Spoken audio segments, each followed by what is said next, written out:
You know, there was really a wonderful confrontation, not a brutal, ugly confrontation by Stephen A. Smith with Joy Behar. Look, Stephen A. Smith is sort of a moderate, maybe slightly left to the center. He's not a radical. He's not a leftist. I know him. He's a friend of mine. We don't always agree. Do I always have to agree with all my friends? No. Most of them, yes, but not all of them. 20 or more years ago, he came up to me at a radio function. I honestly didn't know who the hell he was. But apparently he would listen to me on WABC on AM in New York. And we were in the auditorium. I was sitting up in a higher seat because I never liked sitting in the front. And I'm making my way out to the aisle to walk up the steps. He runs up the step. Mark, with his Brooklyn accent. I say, yeah, I'm Stephen A. Smith and I want you to know something. I don't always agree with you, but I love your radio show. I love your passion. In this, we're very similar, aren't we? It turns out. He's been a friend ever since. We don't socialize. I've never personally met him. We go to restaurants, but I feel like I've known him forever. Forever. We have a good time, even when we don't agree on the radio, TV, things of that sort. He's been trying to explain to the Democrat Party, this is a party of non-reality. This is a party that pretends that Donald Trump didn't win the presidency and win it big. He says, I didn't even vote for Donald Trump. Although I'd reconsider, maybe, he said. He said, the Democrat Party is a foolish party. And you're promoting things people don't support, including in the black community, including among young people, and groups of people who don't normally vote Republican. You need to wake the hell up. You need to talk about the kitchen table issues. You need to talk about law and order. You need to talk about things that matter to people. And of course, by saying those things, he's viewed as, ooh. And so there he is with The View.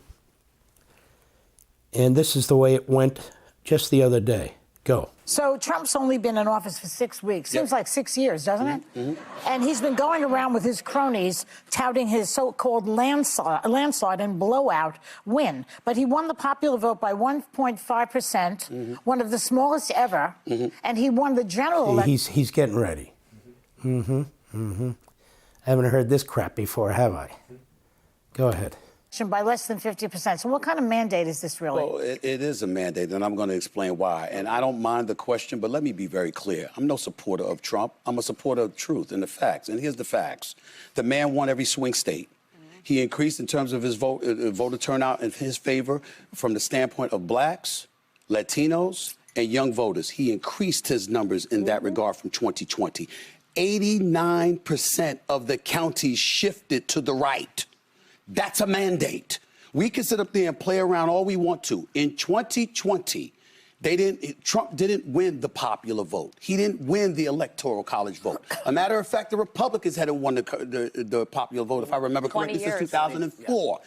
But they did this year. So 20 years after they last won a popular vote, they won the popular vote. They won the Electoral College vote. The man won every swing state. And on top of it, 89% of the counties shifted against. I don't understand how people can look at that and say, there's no mandate. There's a mandate. Well, it's a different definition of a mandate, I guess. But the problem is that if you're the Democratic Party and you lost 49.8% to 48.3%, and you're looking at that 1.5% dip, that's an excuse for you to say, what we did really wasn't that bad. Some people didn't we should continue to do that. Don't continue to do that. Find a new strategy. But do you think those groups, the black voters, the Latino voters, and the others that you mentioned, are they going to regret it soon? Possibly. I think so. I don't like what I'm seeing from Trump. I didn't like what I saw with Zelensky. I didn't like what I saw with a few things. But in the end, Zelensky? The point, I didn't like it. But in the end, what it comes down to is this. The American people, in their eyes, it wasn't about him. They were voting against what the Democrats were throwing in their direction. Notice how they keep interrupting him. They don't even want to hear what he has to say. They don't even want to hear what he has to say. I don't even agree with his last point, but it's still an interesting point. They didn't vote for him. They voted against the Democrats. Look, people voted for Trump, I think more than not. But of course, we voted against the Democrats too, because they're crazy bastards, okay? So, common sense. This is why he said, I'm running on a campaign of common sense. Here's the little secret. Conservatism is common sense. It's what it is. Conservatism is built on thousands of years of tradition and experience, morality, and on and on and on. It's common sense. That's what it is. But semantics. So the point is, he's having to explain this to her. Why? Because she's a headbanger. She walks up to a wall and bangs her head against it. Walks up to another wall and bangs her head against that one. Walks up. And her whole career is based on this kind of grift. That is, to be a left-wing mouthpiece, a left-wing big mouth. He comes in there. He's not a Trump guy. He comes in there. He's not a white guy. He comes in and says, what are you talking about? You're looking at your 1.5%. He only won by 1.5%. Do you understand what he did?